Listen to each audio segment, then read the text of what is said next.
Hi friends, welcome back to my PSC class. അപ്പോൾ കേരളത്തിലെ നദിയായ പെരിയാറിനെ കുറിച്ചാണ് ഇന്നത്തെ നമ്മുടെ ക്ലാസ്. കേരളത്തിൽ നദികളുടെ എണ്ണം എത്രയാണ്? 44 എണ്ണമാണ്. അതിൽ പടിഞ്ഞാറോട്ടൊഴുകുന്ന നദികളുടെ എണ്ണോ 41.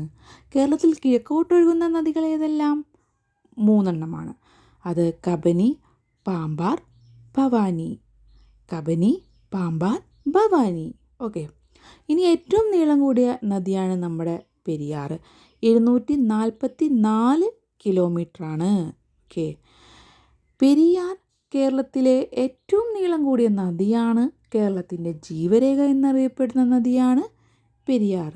കേരളത്തിലെ ഏറ്റവും നീളം കൂടിയ നദിയും കേരളത്തിൻ്റെ ജീവരേഖ എന്നറിയപ്പെടുന്ന നദിയും പെരിയാറാണ്. ഏറ്റവും കൂടുതൽ ജലം വഹിക്കുന്ന നദി പെരിയാറാണ്. ഏറ്റവും കൂടുതൽ അണക്കെട്ടുകൾ നിർമ്മിച്ചിരിക്കുന്നത് പെരിയാറിലാണ്. ഓക്കെ. പെരിയാറിൻ്റെ പ്രധാന പോഷക നദികൾ ഏതെല്ലാം? നമുക്ക് മുല്ലയാർ, മുതിരപ്പുഴ, ചെറുതോണിയാർ. പ്രധാന പോഷക നദികളാണ് മുല്ലയാർ, മുതിരപ്പുഴ, ചെറുതോണിയാർ. പ്രസിദ്ധമായ ക്രിസ്തീയ തീർത്ഥാടന കേന്ദ്രം ഏതാണ് പെരിയാറിൻ്റെ തീരത്തുള്ളത്? മലയാറ്റൂരാണ്.